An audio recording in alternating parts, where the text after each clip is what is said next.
नमो भगवते वासुदेवाय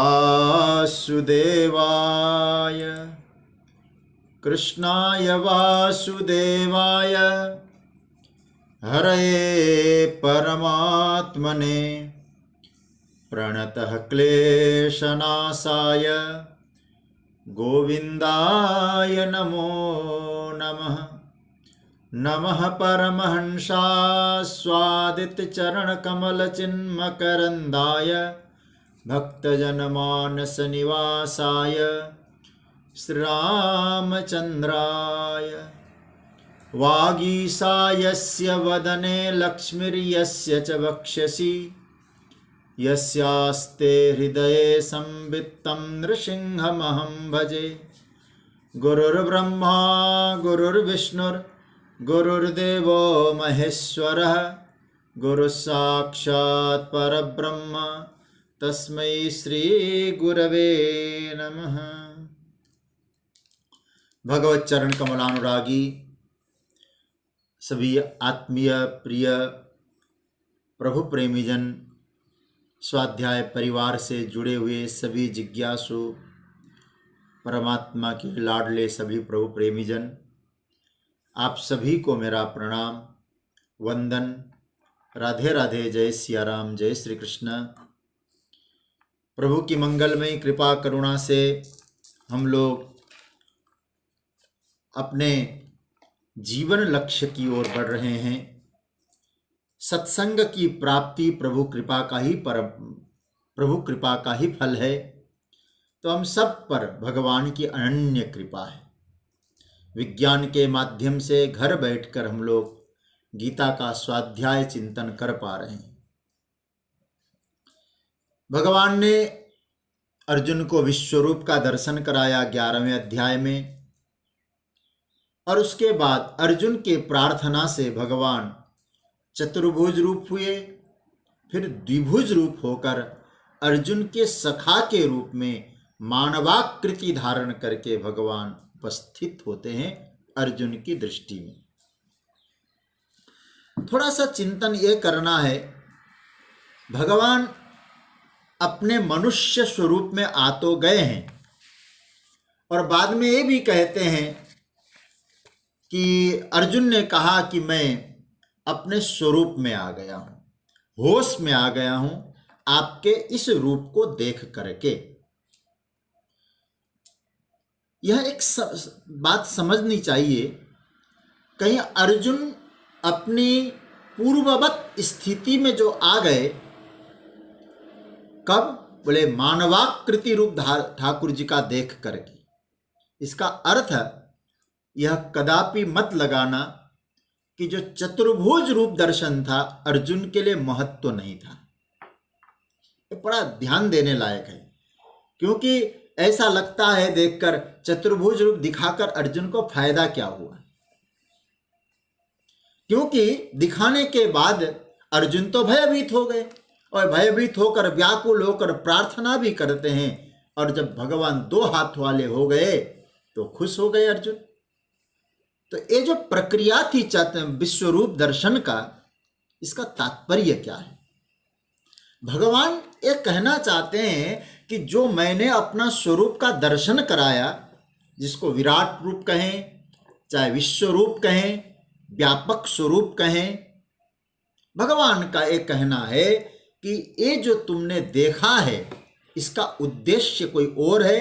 बस ये ध्यान देना, जिसको तुमने देखा है उस पर महत्व बुद्धि कम नहीं होनी चाहिए। याद रखिएगा इस बात।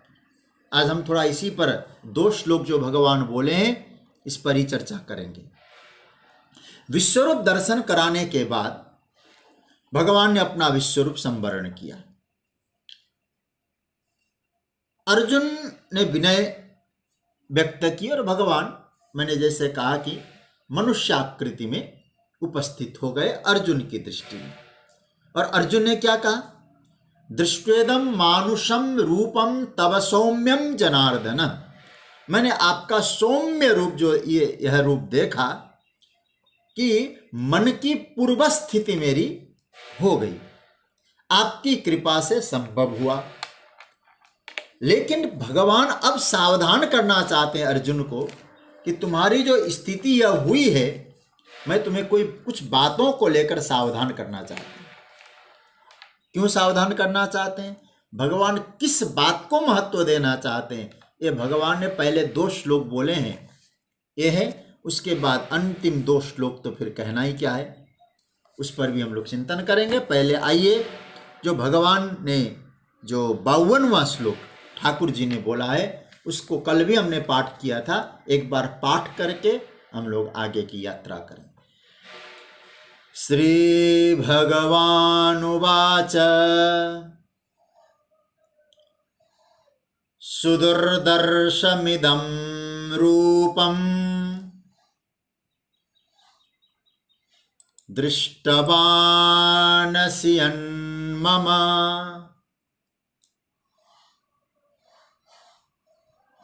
देवा अप्यस्य रूपस्य नित्यं दर्शनकांक्षिणा। भगवान कहते हैं कि मैं कल इसका अर्थ बता चुका हूं, फिर एक बार संकेत कर दूं। मम यत् इदम रूपम दृष्टवान असि, मम मतलब मेरा, इदम रूपम यह जो रूप तुमने देखा है, सुदूरदर्शम बहुत कठिनता से देखने को मिलता है, इसका दर्शन अत्यंत कठिन है। देवा अपि देवता लोग भी नित्यम हमेशा अस्य रूपस्य दर्शनकांक्षिणः इस रूप को देखने की आकांक्षा रखते हैं। प्रिय स्वजनों, इस श्लोक को पढ़ने से ये प्रतीत तो होता है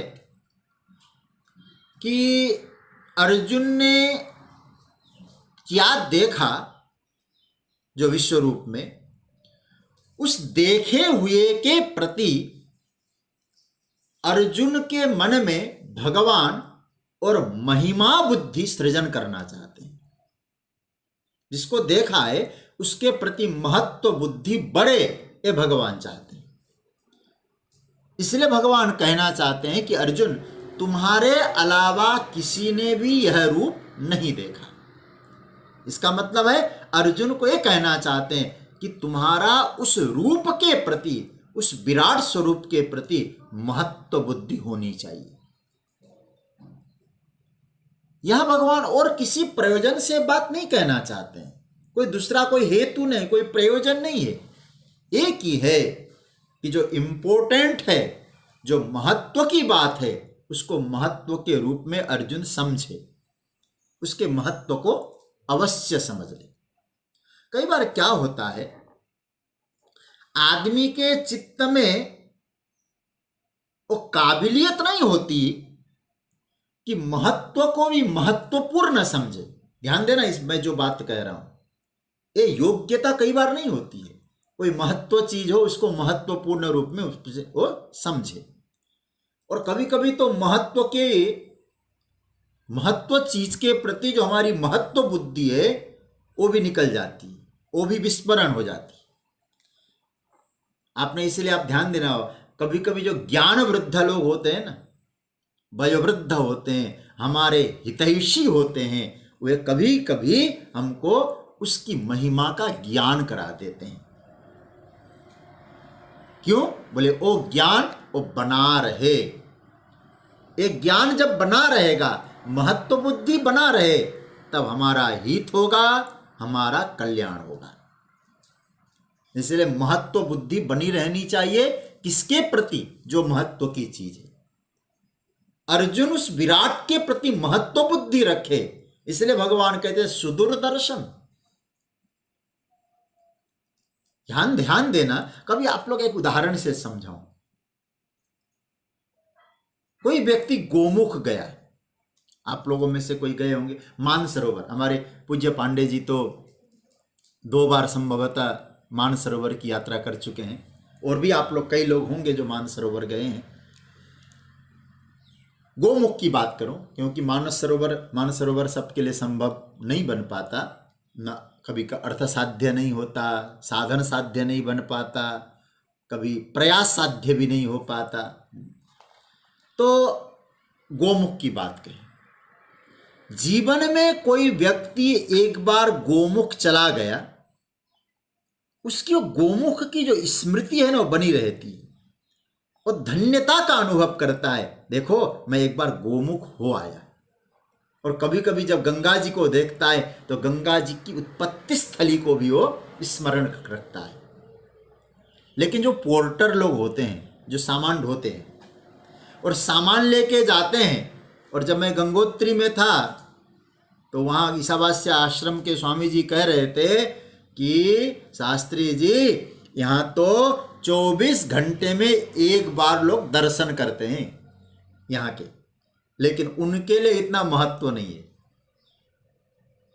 उनके लिए कोई समझ से परे है, महत्व की बात ही नहीं, क्योंकि हर 24 घंटे में प्राय लोग दर्शन करते हैं। तो इसका अर्थ क्या है? भगवान ये कहना चाहते हैं जो महत्व का मैंने दर्शन कराया, कहीं पोर्टर वाला मामला अर्जुन की बुद्धि में न बने। इसलिए भगवान चाहते हैं अर्जुन की महिमा बुद्धि छूट न जाए। इसलिए भगवान कहते अर्जुन सुदुर्दर्शम इदम रूपम, ये जो रूप है जो आपने दर्शन किया है, आपने देखा है, कोई साधारण रूप नहीं है अर्जुन। सुदुर्दर्शम, जो महत्वहीन है उसको महत्व बनाने का प्रयास यहां भगवान नहीं कर रहे हैं। जो सच में महत्वपूर्ण है उसकी महत्व बुद्धि हमारे में बनी रहे। कई बार महत्व वाली बात हमारे गफलत के कारण, बड़ा अच्छा शब्द आया, बोलते बोलते एक शब्द उर्दू का शब्द आ गया, गफलत, प्रमाद। हमारे प्रमाद के कारण कई बार हम लोग महत्वपूर्ण चीज को भी महत्वहीन समझते हैं, ऐसा न समझे। भगवान कहते अर्जुन जो रूप तुमने देखा है उसको लाइटली मत लेना, साधारण से रूप में मत लेना उसको। क्यों? बोले सुदुर्दर्शमिदम रूपम। देखिए शब्द पकड़ना, यह देखना अत्यंत कठिन है। देखिए शब्द क्या है? दर्श शब्द है, लेकिन दो दो उपसर्ग का प्रयोग है। सुदुर, दो उपसर्ग है। जरा हमारे यहां तो पाणिनि जी यहां तक कहते हैं उपसर्गेण धात्वर्थो बलात् अन्यत्र नीयते। यदि किसी वाक्य में जैसे आरंभ में प्रारंभ, प्र उपसर्ग लग गया, शब्द है आरंभ, उसमें प्र उपसर्ग लग गया तो प्रारंभ होता है। तो प्रारंभ का मतलब होता है विशेष, विशेष अर्थ हो जाता है। एक उपसर्ग लग गया, और संस्कृत का आपको नॉलेज हो, दो दो उपसर्ग लगे हैं, सुदुर्दर्श।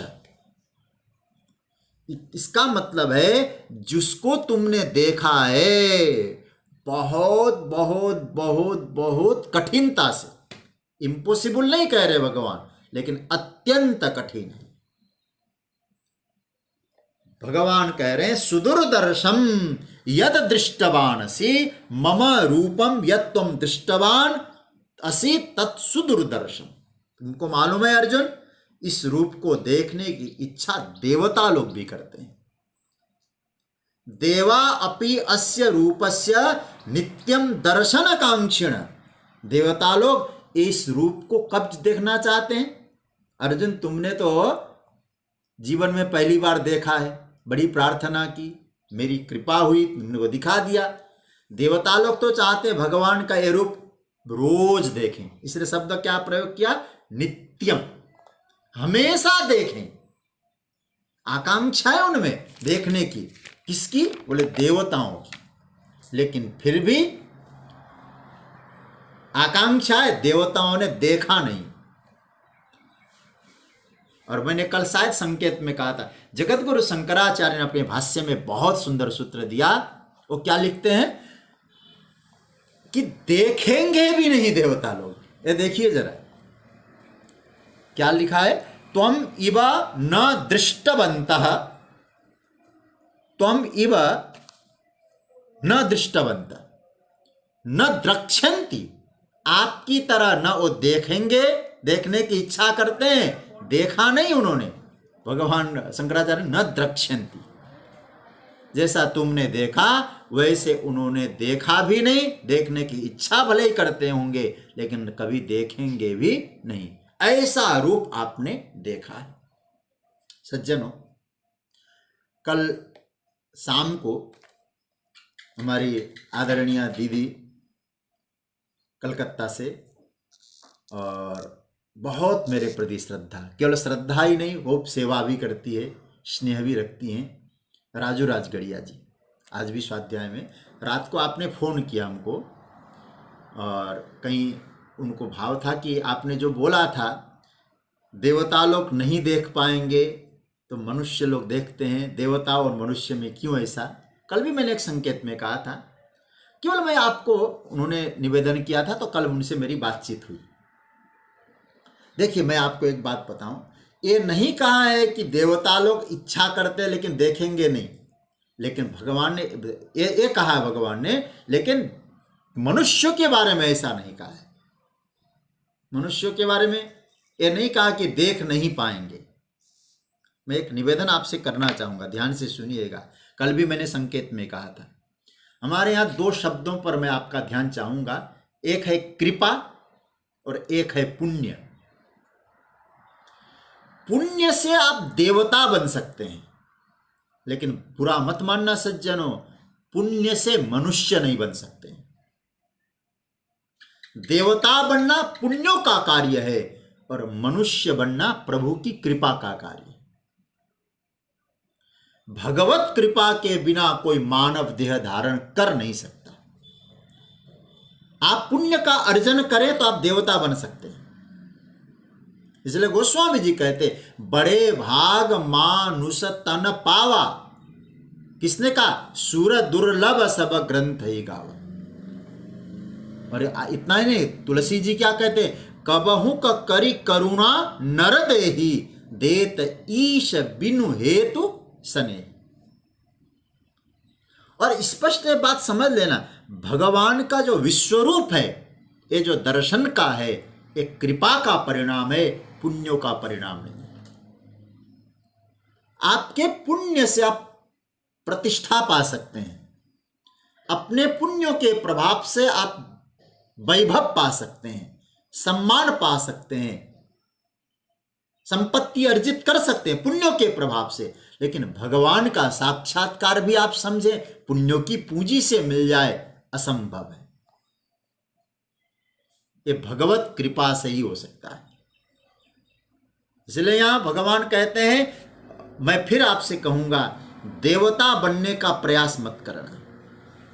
ठीक है, मैं पुराणों का कथा, पुराणों को पढ़ता हूं, पुराण सुनाता हूं, भागवत का वाचक हूं, मैं स्वर्ग नरक का वर्णन करता हूं मैं भागवत में भी। लेकिन मैं इतना ही कहूंगा, गीता के सिद्धांतों के आधार पे मैं कहूं, स्वर्ग और नरक की लालच में मत, स्वर्ग के लालच में, नरक के डर में जीवन मत जियो। वर्तमान में आनंद लेते जाओ, खूब प्रसन्नता से अपने जीवन लक्ष्य की ओर बढ़ना है। गीता में तो स्पष्ट घोषणा भगवान करते हैं, उद्धरेत आत्मनात्मान। गीता को जीना है जी। इसलिए भगवान यहां ये कहना चाहते हैं, क्षीणे पुण्य मर्त्य लोकम विसंति। हम लोग 8वां अध्याय तो खूब विस्तार से ही देख चुके हैं, 9वां अध्याय भी देख चुके हैं, स्वर्ग की स्थिति क्या है। इसलिए देवता लोग क्या है, देवलोक क्या है? कहते हैं कि पुराणों के अनुसार देवलोक तो हमारे कमाए हुए बैलेंस को खत्म करने की जगह है। जैसे होटल में जाएंगे तो पैसे खर्चे होंगे, वैसे स्वर्ग में जाएंगे तो पुण्यों की पूंजी खत्म हो जाएगी। यह है स्वर्ग, और वहां रहने वाले देवता है। इसलिए पुण्यार्जन से देवता बन सकता है, पुण्यार्जन से मनुष्य नहीं बन सकते। इसलिए देवता लोग भी कहते हैं, हमको महाराज एक बार मनुष्य जीवन बना देना। देवता लोग प्रार्थना करते हैं, मनुष्य बना देना। मानव की बड़ी महिमा बताई। इसलिए अर्जुन, देवता लोग मेरे स्वरूप को देख नहीं पाते, इतनी महिमामय मेरा स्वरूप है, इसलिए तुम इसके महत्व को समझो कि मेरा स्वरूप कैसा दिव्य है। ये भगवान ने सुदुर्दर्शम कहा, सुदुर्दर्शमिदं रूपम दृष्टवानसि मम देवा अप्यस्य रूपस्य नित्यम दर्शनकांक्षिणः। ये भगवान कहते हैं। आइए उसी बात को और आगे के श्लोक में पुष्ट करते हैं। 53वां श्लोक मैं बोलूं फिर आप लोग बोलिएगा। 53वां श्लोक बहुत प्यारा है। उसके बाद के जो श्लोक है मैं तो कहूंगा आप लोग याद भी करिएगा इनको, विशेष करके 54 और 55 वाला श्लोक तो याद करना। अभी फिलहाल 53 वाला श्लोक, 53 नंबर का मैं बोलूं फिर आप लोग बोलिएगा।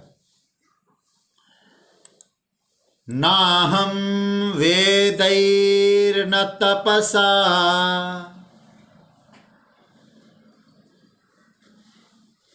न दानेन न चेज्यया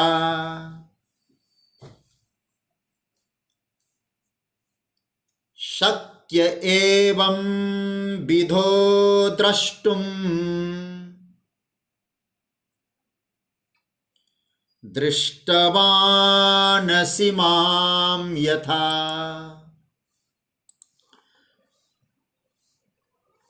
भगवान कह रहे हैं कि अर्जुन, यथा मां दृष्टवान असि एवं विधः अहम न तपसा न दानेन न च इज्यया द्रष्टुम शक्यः। इसका अर्थ क्या है? यथा माम दृष्टवान असि, जैसा मुझको तुमने देखा है।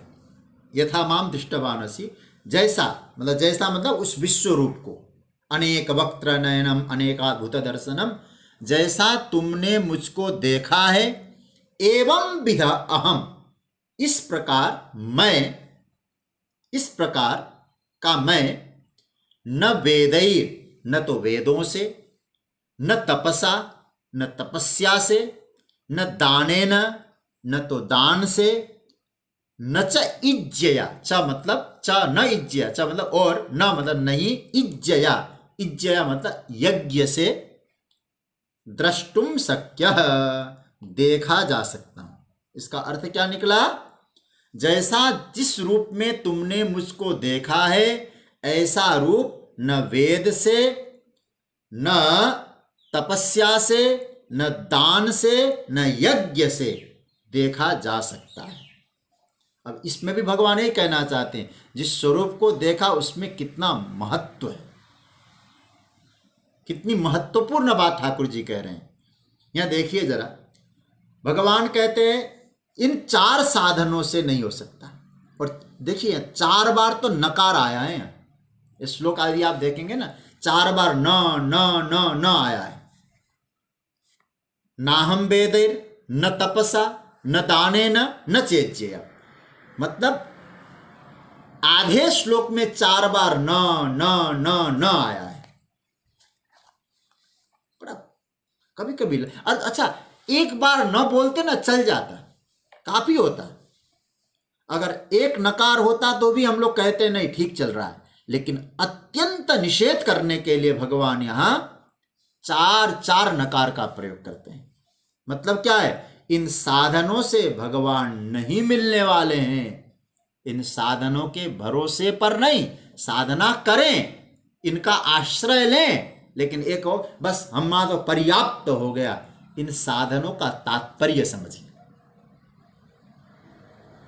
एक कथा हमको याद आ गई, ऐसे विनोद की कथा है, 4 नकार वाली बात मैं अपने गुरुदेव से सुनता था। एक बार वाराणसी में हमारे पूज्य गुरुदेव कहा करते थे, एक सेठ जी थे, 4 बार ना आया इसीलिए विनोद की कथा सुना दूं। वो थे कैसे? बोले बहुत अच्छे धनवान थे। उनका नाम था नंदन साहू, नाम था नंदन साहू। उनके एक पंडित जी थे, मुनिमगिरी करते थे। लेकिन सेठ जी जितने बड़े संपन्न थे उतने ही बड़े कृपण भी थे। संपन्नता साथ में और दूसरा लालच भी साथ में। और पंडित जी कहते, सेठ जी मैं तो इतना वर्ष आपको दे दिया, अब कुछ सेवा के लिए, बेटी का विवाह है घर में, मतलब कई बार। और जब भी कहते, सेठ जी का एक ही रट था, कल आना, कल दे देंगे। तो सज्जनों, सेठ जी का कल कभी आया नहीं, आता भी नहीं कल, तो जो करना है आज ही करना होता है। और पंडित जी वो बनारस के थे भाई महाराज, विद्या की नगरी, तो संस्कृतज्ञ थे वो। तो कहते हैं, किसी ने कहा कि बेटी का विवाह सेठ ने तो अच्छी सहायता की होगी, तो कहा कि अरे क्या कहें, वो तो देते नहीं, 3 नकार लगे हैं उसमें, नंद न, वो देने वाला कहाँ है। तो उन्होंने एक श्लोक सुनाया सेठ जी को। सेठ जी समझ में आया, आपका जिसने भी नामकरण किया सोच समझ के किया है। क्या क्या, और श्लोक बड़ा बहुत प्यारा श्लोक है, आदौ नकार परतो नकार, आदि में भी नकार है और अंत में भी नकार है, और मध्य। और सेठ जी ने कहा, अरे भाई देने के नाम पे द भी है, नंद, द तो पूरा है ना नंदन में। तो उन्होंने बहुत बढ़िया जवाब दिया, देखो सेठ जी द तो है, लेकिन मध्य नकारेण हतो दकार, बीच में ऐसा नकार आ गया, उस नकार ने दकार को काट डाला, मार डाला। तो एक द था, उसको भी न ने काट डाला। अब क्या हो गए, फिर 3 न हो गए। आदौ नकार परतो नकार, मध्य नकारेण हतो दकार, इत्थम नकार त्रय संयुतस्य, कादान कीर्ति खलु नंदनस्य। जहाँ जहाँ 3 न हो, ओ नंदन साहू क्या हमको दे सकता है। तो मैं तो ऐसे याद आया तो आपको सुना दिया। यहां 4 बार न कहा है, नाहम वेदैर न तपसा न दानेन न चेज्यया। भगवान उस विश्वरूप को महत्वपूर्ण बताने के लिए 4 नकार का बोल रहे हैं।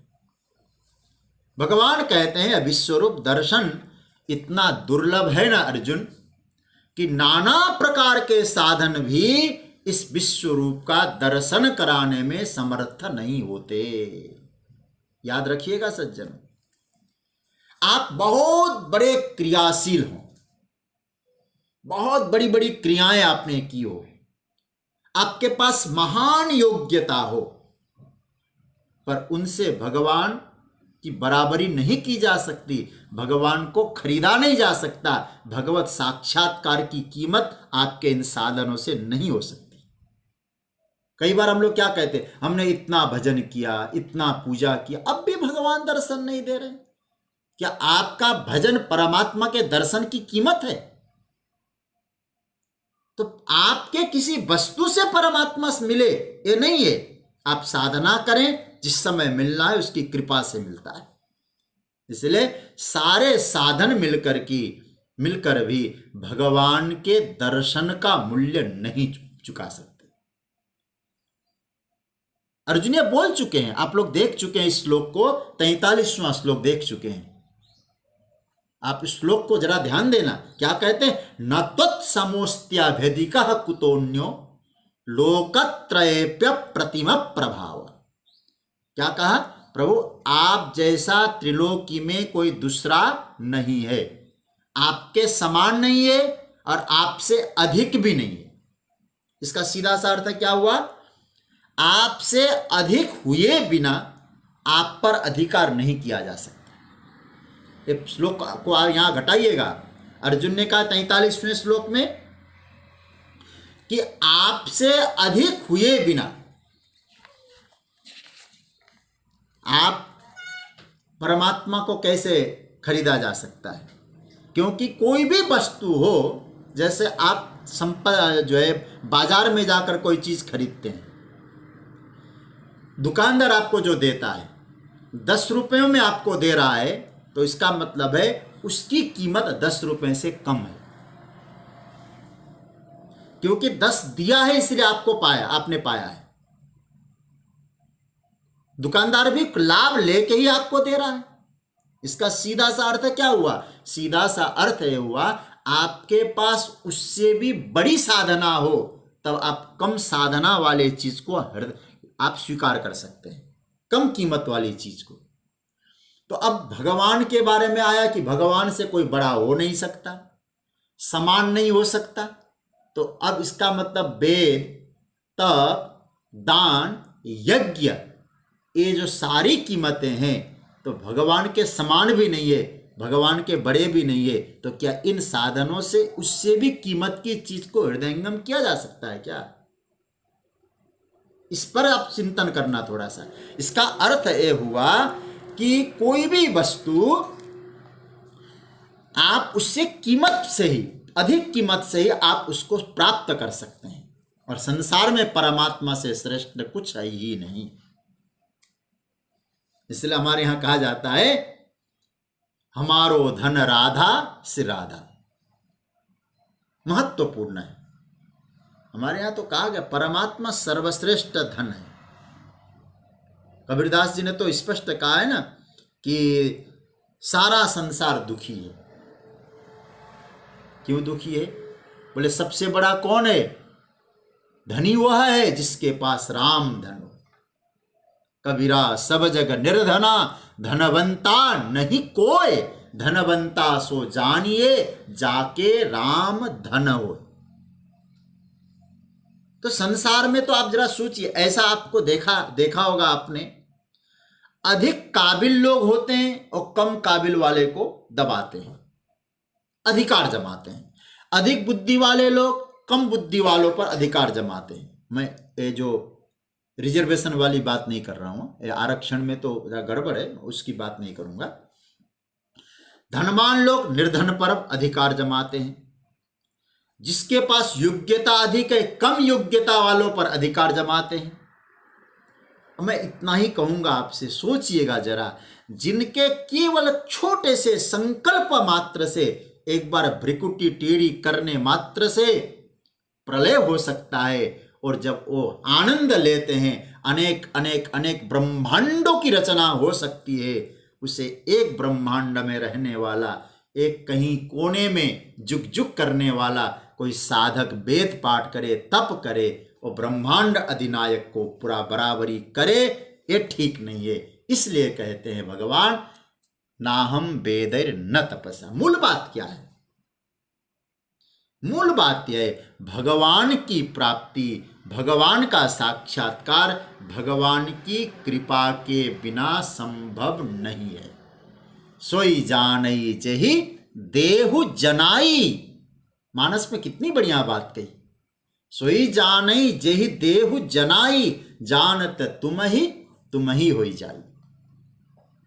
बस इतना ही जरूर समझना, ये जो परमात्मा की कृपा तब होती है, परम पूज्य स्वामी श्री राम सुखदास जी महाराज कहा करते थे, जब साधक अपना सर्वस्व समर्पण कर देता है। वेद जो भी है सब समर्पित कर दिया, सरकार मैं तेरा हूं, बस केवल भजन में आनंद ले। और मैं तो आप सभी से ही कहूंगा, बस यही जीवन में घट जाए। अब प्रभु कृपा करहु एहि भांति, सब तजी भजन करहु दिन राति। ये भाव जीवन में उतरे। भगवान कहते अर्जुन, नाहम वेदैर न तपसा न दाने न चेज्यया, शक्य एवं विधो द्रष्टुम दृष्टवान सिमाम यथा। सज्जनों, थोड़ा सा और आप गहराई में जाके चिंतन करिएगा। ऐसा तो स्पष्ट यहां दिखाई दे रहा है कि परमात्मा चाहते हैं कि अर्जुन ने जो उपलब्ध किया है, अर्जुन ने जिसको आत्मसात किया है, अर्जुन ने जिसका दर्शन किया है, वो विश्वरूप दर्शन को अर्जुन गंभीरता से ले। गंभीरता से लेने का अर्थ क्या है? महत्व बुद्धि से ले, और स्मरण रखे कि अनेक योग्यता भी विश्वरूप दर्शन कराने के लिए पर्याप्त नहीं है। एक गंभीरता से ले, क्योंकि कारण कभी कभी यह हो जाए, ध्यान से समझना बात को, कोई चीज हमको बहुत सुलभता से मिल जाती है ना, तो मानव की ऐसी प्रकृति होती है, सहज सुलभ चीज को कम महत्व कम देता है। सहज सुलभ चीज को महत्व कम देता। मैं अनुभव किया हूं इसीलिए मैं बता रहा हूं। याद रखना,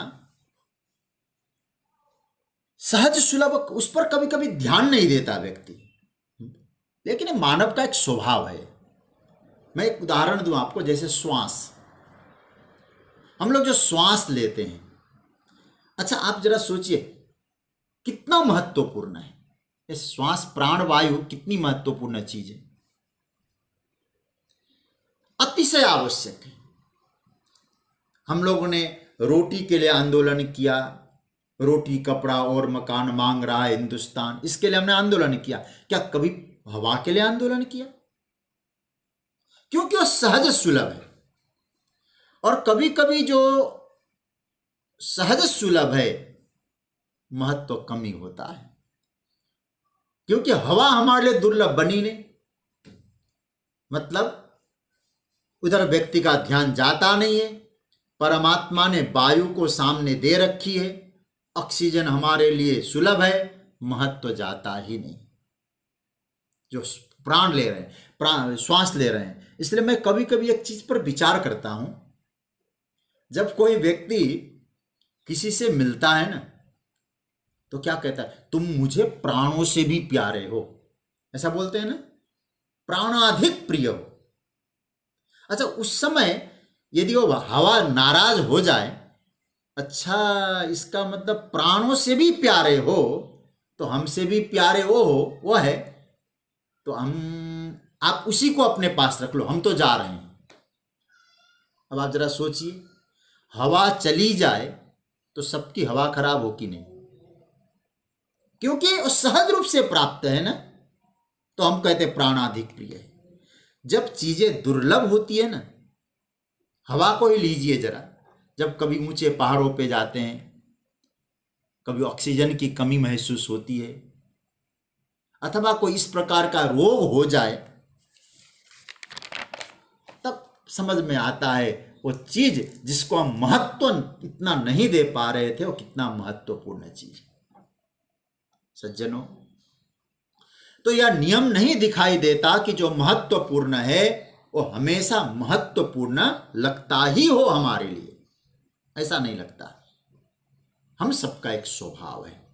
यहां भगवान क्या कहना चाहते, अर्जुन जिस रूप को मैंने दिखाया है, मैं बार बार वेदों के द्वारा नहीं, यज्ञों के द्वारा नहीं, जब ये कह रहा हूं, मैं वेदों की निंदा, यज्ञों की निंदा नहीं कर रहा हूं, मैं अपने इस स्वरूप की विशेषता बताने के लिए कह रहा हूं। निंदा परक नहीं है। देखिए वेद बहुत आवश्यक है, और हमारा वेद तो सार्वभौम तत्व है।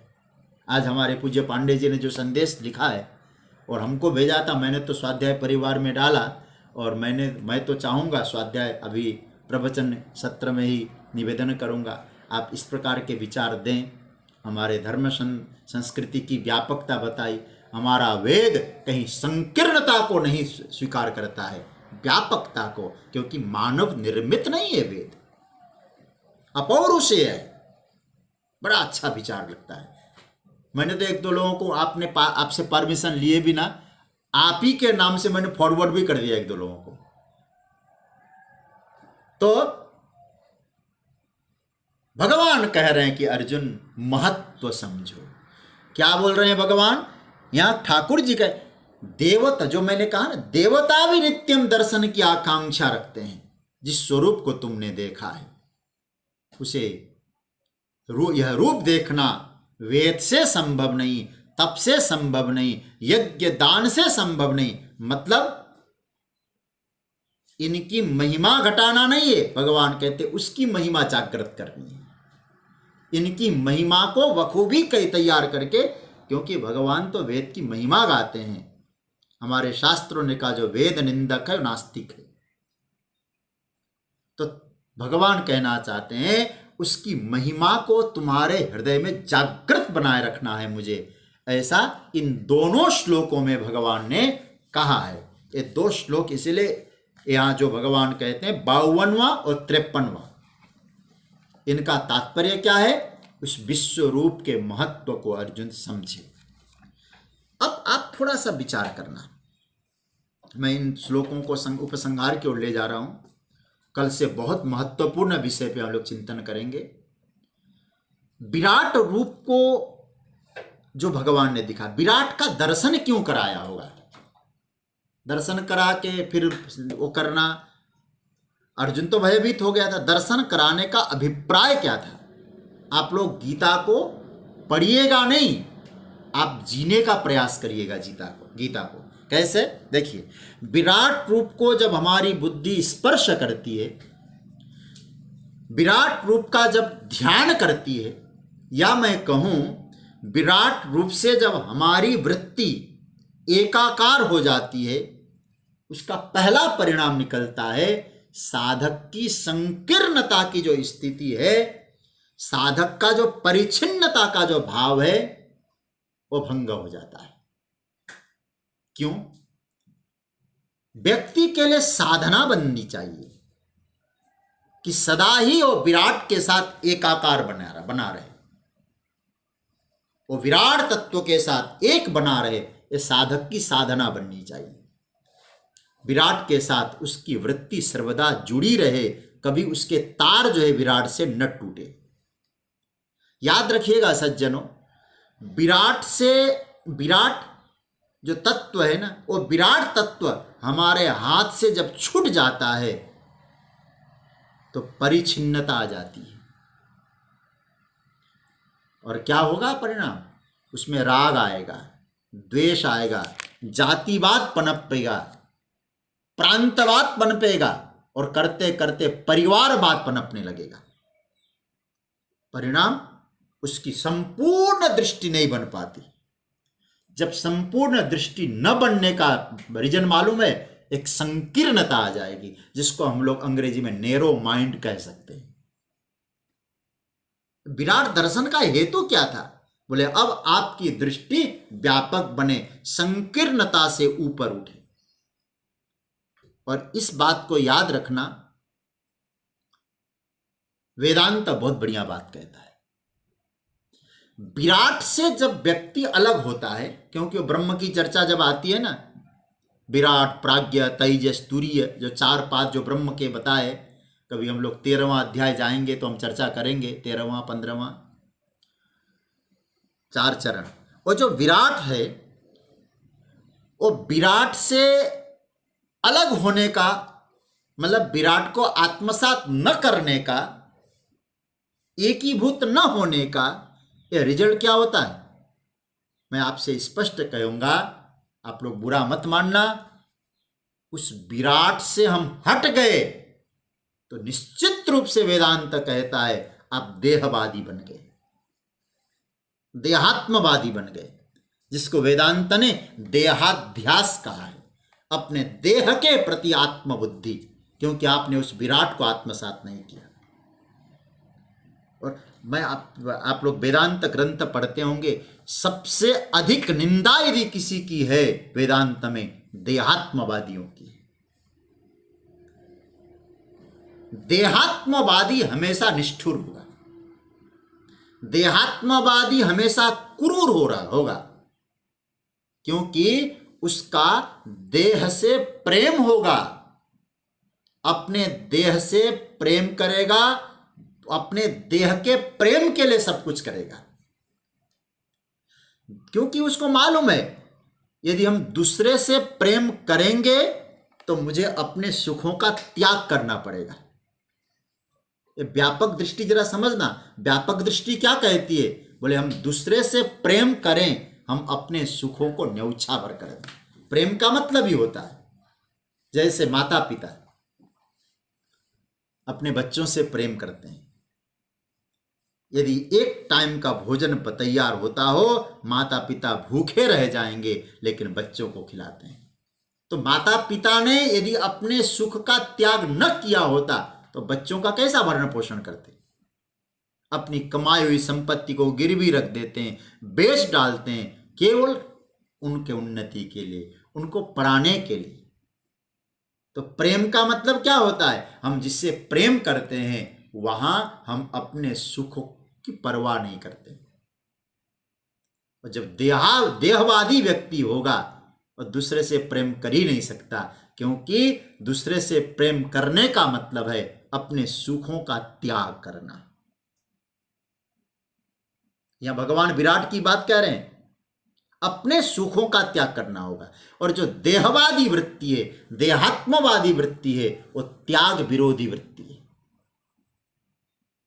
वो त्याग विरोधी। इसलिए मैं आपसे कहना चाह रहा हूं, अब उस देहात्मवाद को कैसे निपटाएं, कैसे खत्म करें। मैं तो भाई श्रीमद् भागवत की एक कथा से मैं आपको बताना चाह रहा हूं। श्रीमद् भागवत जी में कथा आती है, जब धेनुकासुर का प्रसंग आया श्रीमद् भागवत में, और उस धेनुकासुर के वध के प्रसंग में होता क्या है, एक ताल वन में धेनुकासुर नाम का एक राक्षस रहता है। धेनुक शब्द का अर्थ जानते होंगे आप लोग, गधा। संस्कृत में उसको गधा को धेनुक कहते हैं। गधे के रूप में वो असुर था। और आज भगवान प्रथम बार गोचारण के लिए गए हैं। गोचारण मतलब कार्तिक शुक्ल अष्टमी, इसको गोपाष्टमी कहते हैं। गोपाष्टमी को भगवान गए हैं आज पहली बार, कहां, आनंद लेने, वहां गाय चराने।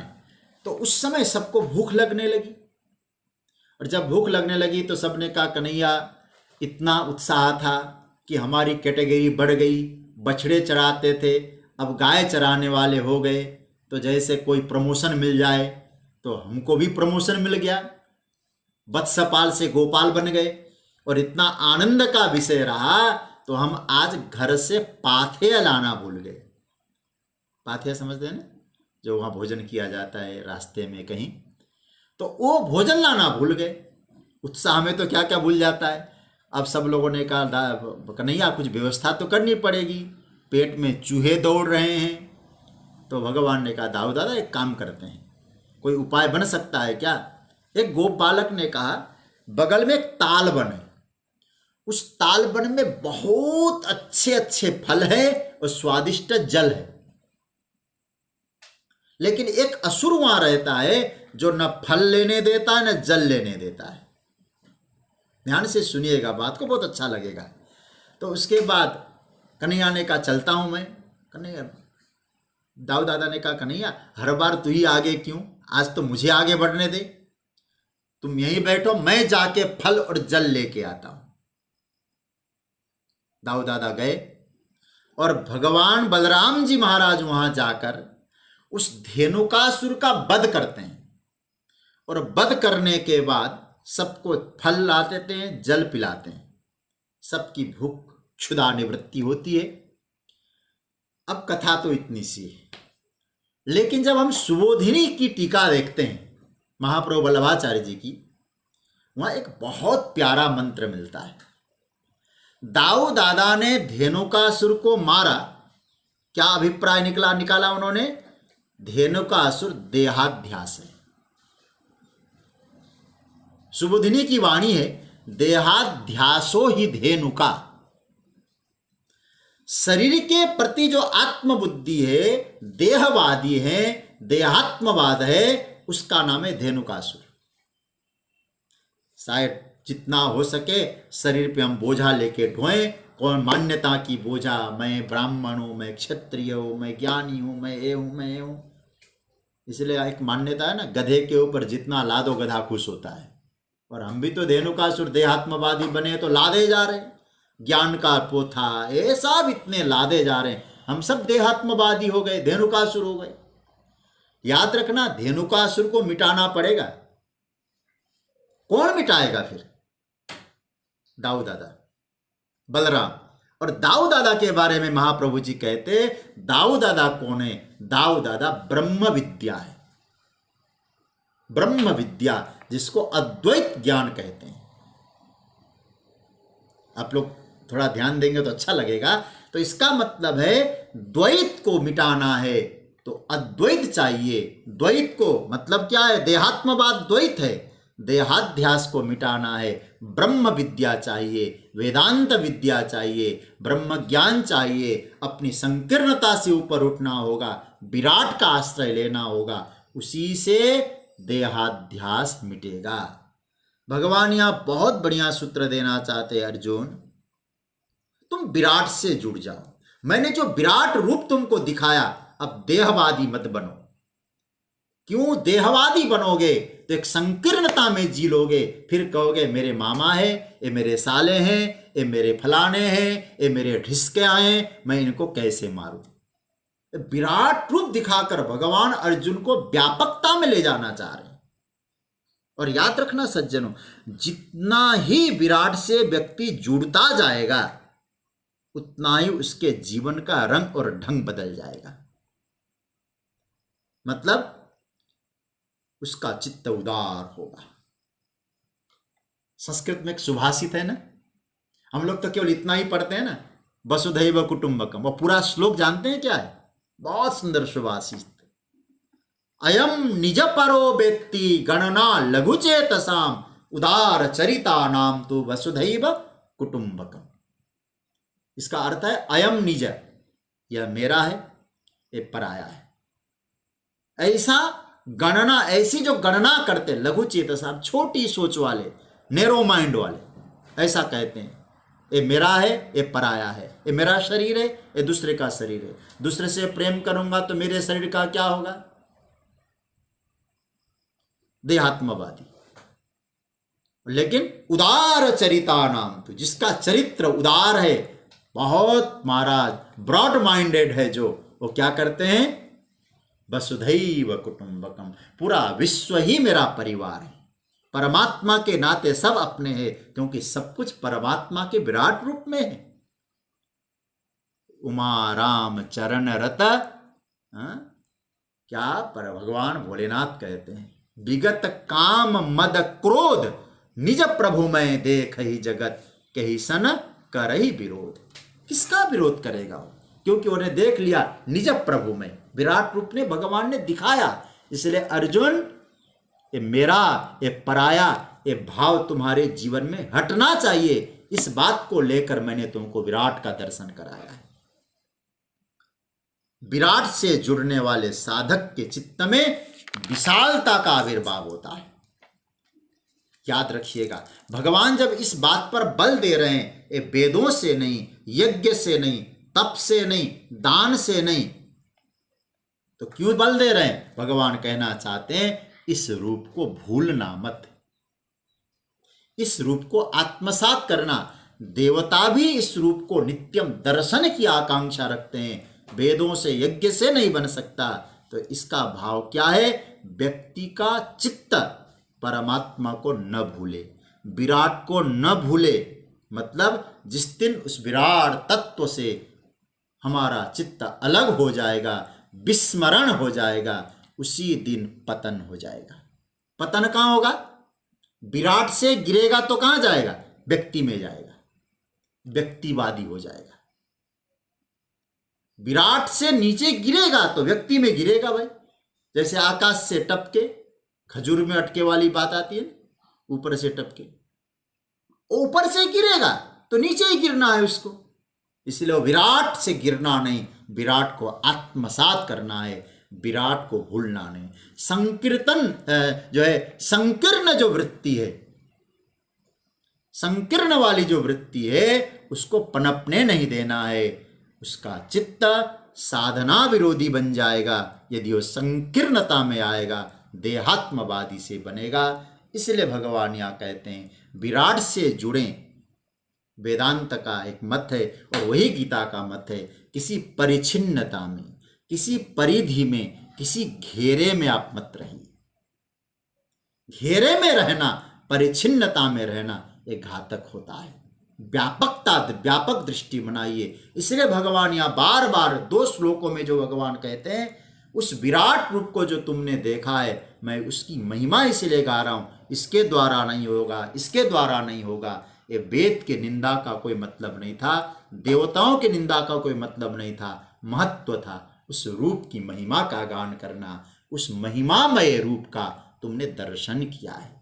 इसलिए गीता का जो विराट रूप का जो संदेश हमें प्राप्त हुआ है, ये भगवान कहना चाहते हैं इसको महत्व दें, मतलब अपने दिमाग को व्यापक बनाएं, संकीर्णता से ऊपर उठें, गीता का ये संदेश पकड़ लेना। और इसलिए कहीं भी न व्यक्ति में, न परिवार में, न प्रांत में भगवान कहते तुम विराट बन जाओ। विराट से जुड़कर ही विराट बना जा सकता है। याद रखना, जितना जिससे हम जुड़ते हैं ना वही बनते जाते। संकीर्णता से जुड़ेंगे संकीर्ण होंगे, विराट से जुड़ेंगे विराट बनेंगे। इसलिए सोच को जैसा रखेंगे वैसा होगा। तो भगवान कहना चाहते हैं जिस रूप का मैंने दर्शन कराया है ना अर्जुन, वो रूप कोई सामान्य नहीं है, वेदों से नहीं हो सकता, इससे नहीं हो सकता, यज्ञ से नहीं, तप से नहीं, दान से नहीं। तो अर्जुन ने पूछा महाराज, जब इन साधनों को आप कहते नहीं हो सकता, नकार रहे हो, कोई अच्छी बात भी तो बताओ किससे हो सकता है। तब भगवान कहेंगे भक्त्या त्वनन्यया शक्य। हा, ये जो तो मैं कहूँगा, कल से हम इसका चर्चा करेंगे, जरूर आप लोग जुड़िएगा। भक्ति, अनन्य भक्ति से ही ये रूप देखा जा सकता है। भक्त्या त्वनन्यया शक्य अहमेवं विधुर्जुन ज्ञातुम द्रष्टुम च तत्वेन प्रवेष्टुम च परंतप। चाहे परोक्ष रूप से हो चाहे प्रत्यक्ष रूप से, ज्ञातुम जानना और दर्शन करना, द्रष्टुम, ये दोनों करना हो तो भक्ति की आवश्यकता है। कैसी भक्ति होनी चाहिए उसकी चर्चा भगवान करेंगे 2 श्लोकों में, इनकी हम लोग चर्चा करेंगे। और आज मैं चर्चा को विराम दे रहा हूँ।